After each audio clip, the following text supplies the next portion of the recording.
Halo teman-teman, salam sehat selalu untuk kita semua, salam sejahtera dan semoga Anda baik-baik saja dimanapun teman-teman berada. Kembali jumpa dengan saya, Bung Ropan, dan pasti bagi penggemar sepak bola di Liga 1 terutama yang ada di Makassar dan sekitarnya, terlebih di Parepare, di Stadion Gelora B.J. Habibie, sudah menyaksikan dan mengetahui hasil pertandingan dari tim Juku Eja. PSM Makassar menang 3-1 atas tamunya Bayangkara. Jadi sampai saat ini Stadion Gelora B.J. Habibie belum ternoda. Wah, ini kalau bisa dikatakan masih perawan lah, ya. Tidak ada satupun tim yang mampu memenangkan pertandingan di Parepare. Dan kali ini korban mereka adalah tim yang bagus, tim yang trennya lagi positif. Saya bilang kemarin dalam konten saya, Bayangkara ini tidak boleh dianggap enteng karena tim yang bagus. 6 pertandingan terakhir mereka menang setelah kalah terakhir dari Persita. Jadi ada 18 poin yang mereka sabet sebelum mereka menuju ke Parepare. Dan akhirnya upaya kerja keras dari Bayangkara untuk bisa menghentikan laju dari PSM gagal. Mereka tidak mampu untuk bisa menandingi pasukan Bernardo Tavares. Karena ini bermain di Gelora B.J. Habibie tidak gampang, ya. Semua tim yang masuk ke sana keluar stadion dengan kepala tertunduk lesu karena tidak mampu bisa memenangkan meraih 3 poin, termasuk bagi Dendi Sulistiawan dan kawan-kawan. Dan selamat buat PSM, sekarang mereka, ya saya bilang sekali lagi, ya, ini soal waktu saja mereka bisa mengangkat trofi menjadi juara. 69 poin sulit, 15 poin sekarang mereka unggul di atas Persija dan 16 poin di atas Persib Bandung. Walaupun Persib Bandung masih menyisakan ada 2 pertandingan yang tersisa buat mereka untuk bisa mengejar karena PSM sudah 31 pertandingan, ya. Dan Persija masih di peringkat kedua dan 29 laga, tapi sulit untuk. Jadi kalau bisa dikatakan 1 pertandingan lagi mereka akan menang, mereka akan tandang menghadapi Madura United, ya, pada tanggal 31 Maret yang akan datang. Pada tanggal 6 mereka akan menghadapi PSIS sebelum balik ke Parepare. Mereka menjamu Borneo dalam pertandingan yang belum dijadwalkan, tapi saya pikir sebelum menghadapi Borneo mereka sudah bisa menang. Karena dalam hitung-hitungan saya, dalam konten saya sebelumnya kan mereka cukup 2 poin lagi tambah. Kalau dapat 3 poin lebih bagus, lebih pasti mereka menang. Tapi kalau 2 kali draw lagi bermain di Madura dan di PSIS Semarang, sudah pasti. Karena poin paling tinggi bagi Persib Bandung kan 71. Kalaupun sama dengan PSM akan juara. Poin paling tinggi bagi Persija cuma 69. Sekarang bagi PSM sudah 69 poin. Apalagi kalau bicara dengan gol, jauh sekali. Makanya sebenarnya saya katakan mereka sudah juara. Hanya pengukuhannya ini belum bisa karena belum bisa menyelesaikan semua laga, ya. Harus dipastikan dulu. Kalau juara saya pikir sudah di tangan mereka. Ini pertandingan lawan Bayangkara kunci, ya, buat William Pluim dan kawan-kawan. Kalau mereka imbang, nah ini masih rame. Tapi dengan 3 poin, saya rasa sudah lempar handuk bagi Persib Bandung dan Persija untuk bisa melihat hanya ingin menyelesaikan laga. Karena kan dituntut semua pertandingan harus menang. Sedangkan Persib dan Persija masih akan bertarung, ya. Terutama bagaimana kalau pertandingan ini imbang, ya lebih susah, ya, pertandingan ini. Karena PSM sudah tenang-tenang aja. Itulah sebabnya 3 poin ini krusial di Parepare sehingga mereka keluar nantinya lebih enjoy, lebih tenang, ya. Nggak ada beban lagi. Mereka bisa bertarung. Mereka hanya menjaga konsistensi aja untuk tidak kalah dalam 2 pertandingan ke depan. Ya, mereka menang sekali aja sudah aman. Apalagi yang saya bilang tadi 2 kali imbang sudah pasti juara. Sulit untuk bisa dikejar. Nah, sekarang mereka 69 poin, ya, di atas Persija dengan 54 dan Persib dengan 53 poin. Kalau bicara gol mereka sudah mencetak 57 gol. Kemasukan baru 23, paling sedikit di antara semua tim. Ya, jadi plus mereka itu 34. Dari 31 pertandingan ada 20 kemenangan. Ini kemenangan ke-20 atas Bayangkara. 9 kali imbang dan hanya 2 kali kalah. Paling sedikit di antara semua tim. Jadi memang ini penampilan luar biasa pada musim 2022-2023 bagi Juku Eja. Dan mereka layak, saya pikir. Pantas untuk bisa menjadi juara. Dan makanya banyak pemain mereka sekarang dilirik untuk masuk di tim nasional. Kan saya sudah bilang dalam konten saya sebelumnya. Baik di tim senior, di tim U20 juga. Mereka sudah diambil pemain-pemain mereka. Cuma sayang, ya, saya Ananda Raihan tidak bisa bergabung dengan tim Sintayong U20. Semoga ini akan ada perubahan dan Sintayong berpikir lagi. Karena ini pemain yang bagus. Lihat aja pertandingan barusan bermain dengan Bayangkara. Nah inilah, saya lihat komposisi pemain yang ditampilkan oleh Tavares. Kelihatannya mereka bermain dengan, selain Reza di bawah Mister, ada 4 pemain belakang, ada 5 gelandang, dan menempatkan seorang Everton di depan sebagai pemain nomor 9. Padahal sebenarnya ini 3 pemain belakang. Ada 5 gelandang mereka seperti biasa, dan William Bluim itu agak didorong di belakang Everton. Nah dalam posisi seperti ini, Kenzo Nambu yang akan masuk ke dalam, akan bermain dengan Ananda Raihan bersama dengan Apang. Ya, Yance tetap di sini, dan Yakob itu masuk ke flank. Ada 2 sisi flank yang menjadi kekuatan bagi PSM. Agung akan ke dalam dan Akbar Tanjung ditarik ke belakang, ya, bersama dengan Erwin membentuk 3 benteng karena Yuran Fernandes kan tidak bermain. Dan lihatlah, tanpa pemain kunci seperti Yuran, mereka tetap kuat. Akbar 2 kali bermain untuk mengisi posisi Yuran. Lawan Persikabo juga demikian. Ya, bermain dengan Safruddin Tahar saat itu karena Erwin kan tidak bermain bersama dengan Yuran. Dan mereka clean sheet melawan Persikabo, menang 1-0. Nah, kemudian sekarang Yuran tidak bisa bermain karena kartu merah melawan Persita. Lihatlah bagaimana Akbar ditarik ke belakang dan bagus. Kebobolan 1 ketika mereka memenangkan 3 gol ya ke gawang Bayangkara. Dan memang ada perubahan-perubahan setelah di babak kedua. Tavares bisa masukkan Zaki Ashraf, ya, dari Rizky Ega masuk di sana. Ya, kemudian ada Rashid yang masuk ya di sini. Lu bisa bermain.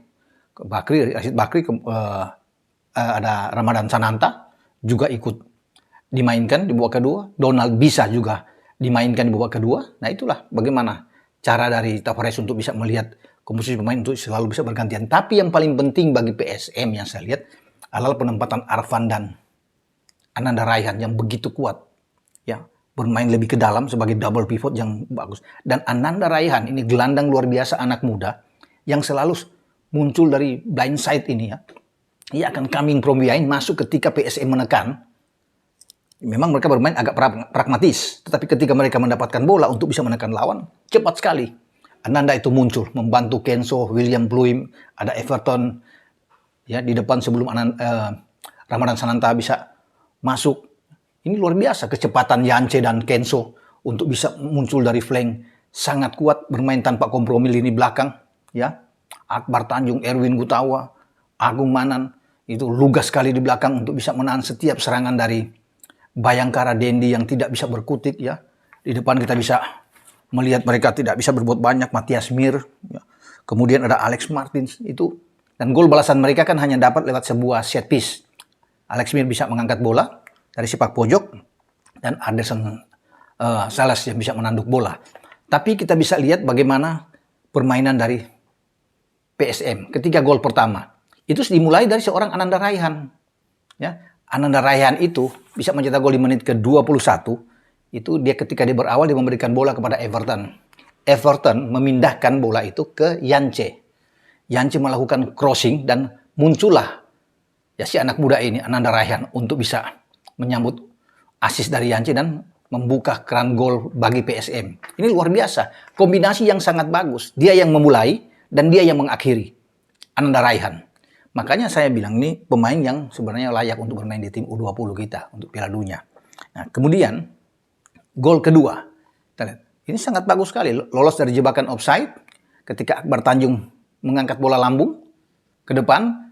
Ya, pemain-pemain belakang trap offside itu gagal dari pemain-pemain Bayangkara. Dan di sana ada Everton yang mengontrol bola dengan sangat baik. Kemudian melihat arah dari Kenzo Nambu yang muncul dari belakang dan dia bisa memberikan crossing yang baik diselesaikan oleh Kenzo Nambu. Ya. Dan ini menjadi gol ke-8 dia, luar biasa. Kalau Ananda Raihan tadi kan menjadi gol kedua dia bermain dengan PSM. Dan kita lihat setelah ada gol balasan memang agak naik ya performa semangat dari Bayangkara ketika ada gol balasan mereka dari Anderson Sales dari sebuah set piece tadi. Tapi kemudian dikunci habis oleh gol dari Ramadan Sananta. Ya ketika Kenzo membuat gol di menit 70 dan di menit 90 dia mengunci, itu habis sudah ketika gol ketiga ini. Bagaimana Tavares sudah mengangkat tangan ya di pinggir lapangan sebagai pelatih dan selesai sudah perjuangan bagi Bayangkara dan ini menjadi kekalahan pertama mereka setelah memenangkan 6 laga. Mereka terhenti di Parepare di Gelora B.J. Habibie dan Ramadan Sananta kita lihat dia bagus sekali kembali suatu counter attack yang mematikan dibangun oleh pemain-pemain PSM, dan William Pluim menjadi otak di sini. Melihat ada pergerakan ya dari sisi kiri atau pertahanan kanan Bayangkara, dia hanya mengangkat bola. Di sana ada Ramadan Sananta yang berlari dengan tenang, dan memang dia punya naluri yang kuat. Sulit bagi Bayangkara untuk bisa menghentikan dia, dan kita bisa melihat Cedera Harjo tidak mampu berbuat banyak, dan akhirnya dia memplacing bola ke sudut dan 3-1. Ini sudah selesai buat PSM Makassar. Ya, luar biasa mereka menampilkan permainan. Memang pragmatis permainan mereka. Boleh saja mereka kalah dalam ball position. Selalu seperti itu PSM.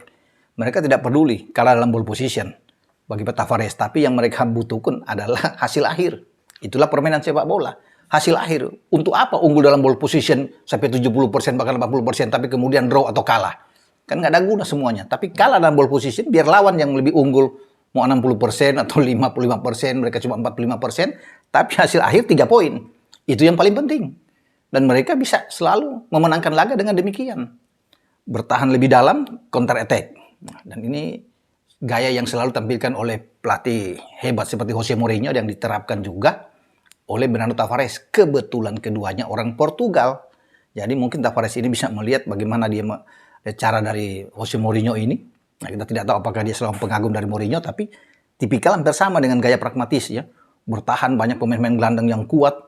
Dan kunci dari PSM, pemain-pemain PSM ini adalah pergerakan mereka, komunikasi di lapangan jalan, transisi permainan mereka itu bagus, dari menyerang ke bertahan.